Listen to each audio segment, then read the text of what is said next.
we just took a chance. Well, you're doing a great job. I've read your newspaper. I mean, it's an actual physical newspaper and online. Why don't you give us the website for the Sovereign Independent? It's www.sovereignindependent.ie.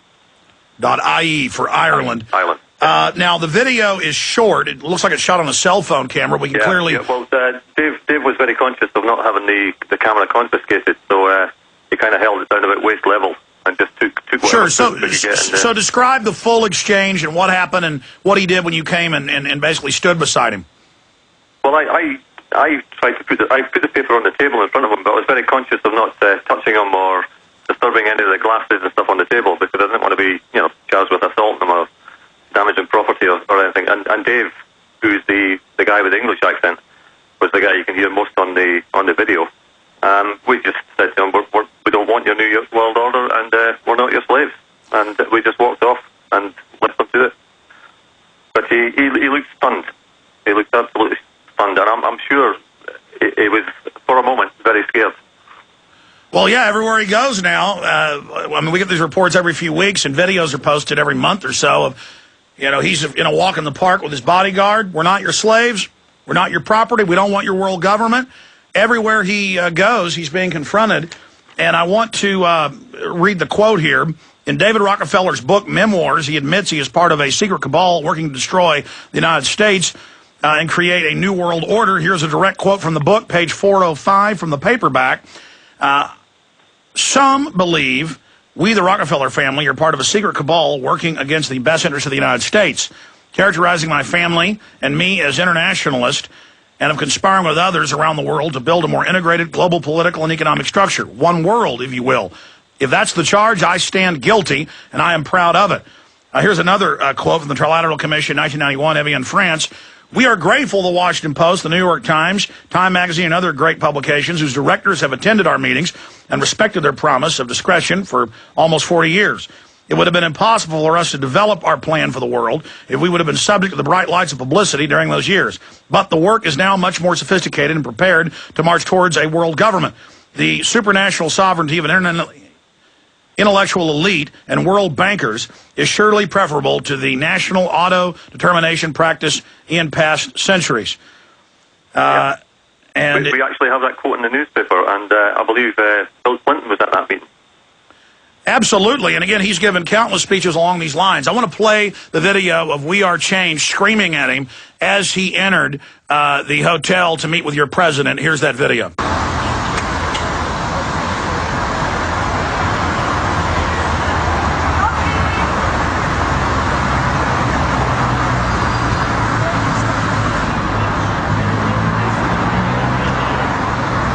Rockefeller, we know what you're doing. We know what you're doing to the world.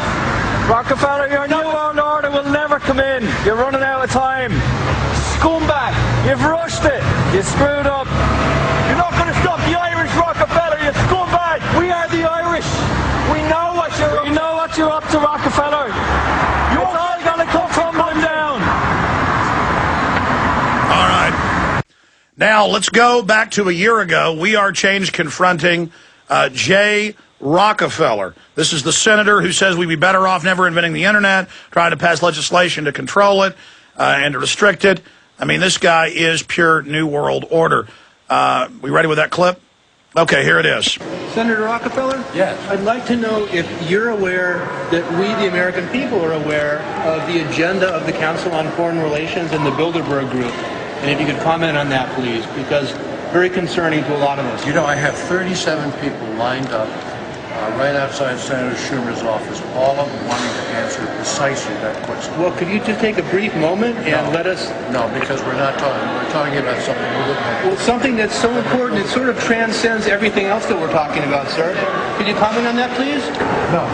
I'd like to know about the Bilderberg Group. Get yourself some press credentials. Well, we have them, sir. I'd like to know about the Bilderberg Group, sir.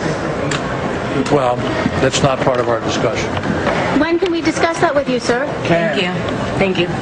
Okay, and this is for the senator. This is scientific proof of the nanothermite that's been found in multiple samples of the World Trade Center dust by scientists from around the world. Basically, conclusive proof that there's an Article 3, Section 3 treasonous cover-up going on about 9/11, sir. So We'd love to get your opinion on that, too, wait, sir. what did you say? Excuse me, folks. Thank you. Okay. Thank well, you. Two families, the Rockefellers and the Osborns. And then it cuts to a clip about their family, and then it goes into Luke Radowski really hitting him hard. Let's continue rolling this. Are particularly significant. John D. Rockefeller Sr. contributed a large amount of money to build the Cold Spring Harbor Laboratory in the early 1900s, which housed the Eugenics Records Office from 1910 to 1944.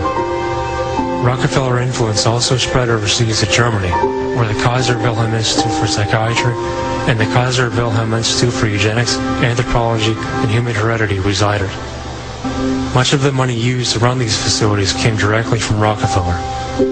These institutes became centers for Nazi eugenics programs during the reign of Adolf Hitler. Your family starting the modern eugenics movement? Let's call him Miss Christian. Started eugenics. Hitler looked up to the eugenics that your family has started. Okay, sir. I think it's time for me to really start moving quickly. Yeah. You could just address some of these things. If we're wrong, sir, please just tell us. No, go find somebody else to talk to. But your family did start the modern eugenics movement that Hitler is looking up to. And you don't want to talk about the Bilderberg group? But what about the Bilderberg? Certainly do. You don't want to talk about them? They want to implement eugenics as well. The truth is coming out, and there's a lot of us that are aware of it. I'm sure you know some members, sir, if you're not a member yourself. President Obama's Director of National Intelligence, Admiral Blair, who I greatly respect, have labeled cybersecurity perpetrated through the internet as the #1 national hazard of attack on the homeland in West Virginia, America, anywhere else. So, I mean, it really almost makes you ask the question, would it have been better if we never invented the internet? There you go. So that was interspersed with documentaries and him being confronted. And he tells Luke, you ought to run for Congress. You got a lot of guts. You use another word. But here it is. Israel primed for war on Iran. That's Reuters. So they're openly getting ready for it. And here you talk to one of the Russian advisors who was at the Trilateral Commission meeting, Alan Keenan, with We Are Change Ireland. And he goes, yeah, we got to get rid of Iran. We got to go up against them. We got to have a world government. I mean, they got to mop up any sovereign country that's left. And I'm not saying Iran's good, folks. The point is the globalists are a lot worse. Other points you guys want to make about what's happening, or what you guys did in concert together to expose the Trilateral Commission in Dublin. Notice they were meeting right before the implosion of the euro. Well, we had Peter Sutherland was also there, and he went on TV and radio the day after and said that Ireland had to implement more austerity measures. So he obviously got his orders. And for those that don't know who Sutherland is, tell them. Well, he's ex-Goldman Sachs head. Yeah, and then he goes on your news and tells you've got to give us all your money. Yeah. And then, of course, Gordon Brown resigns, as he's been told to do. And we have another puppet government in Britain. By the way, we ought to cue up that Love Police video. That's another kind of We Are Change group where they're screaming and yelling and we can play it. He doesn't cuss. William Hague. Yeah, tell folks about the Love Police. Well, I actually met Charlie last year in Bristol. They simply go out in a very peaceful and amicable way with their cameras, bullhorns, and they just challenge these people wherever they find them. And that's what we all need to do. We all need to challenge these people because they're not immune from us. Yeah, the new Pitchfork. And there's too few of them, and we should be at them at every opportunity. The new Pitchfork is a video camera because then other people see the globalists being confronted, and the public begins to realize that both political parties, no matter what major country it is, are controlled, and that's how the ruling class that's totally corrupt and anti-freedom stays in power. Any other comments from you, Alan Keenan? with regards to that video you were saying about Charlie Beach over in London, they tried to hide that when that was broadcast live, and then Charlie approached him. He went right up to right beside the BBC cameras, and he was shouting at these guys, and he said an awful lot of stuff that they wouldn't want to get out, and the whole audio that was going out live started to break up within moments. They started talking, and then they voiced over it with a BBC broadcaster, so you couldn't hear anything that Charlie and Love Police were actually saying to the politician. Yeah, there they are at a press conference. It's going out over air, but magically the feed breaks up. Isn't that interesting? Yeah, it's not surprising, really, considering the media blackout on everything over here. Like it's the exact same. I mean, when we approached the Trilateral Commission, there was actually a media invite sent around to some of the Irish media, and I mean, the Irish media over here, they're whitewashed. There was a couple of them that went in, and they were told that they could only stay for an hour for the Prime Minister's speech, and then that they had to leave. And we approached these guys when they were leaving, going, "Did you get any information on who the Trilateral Commission are, or what they're doing today, or if they've any other agenda, and why they're kicking you out? Why it's a private meeting?"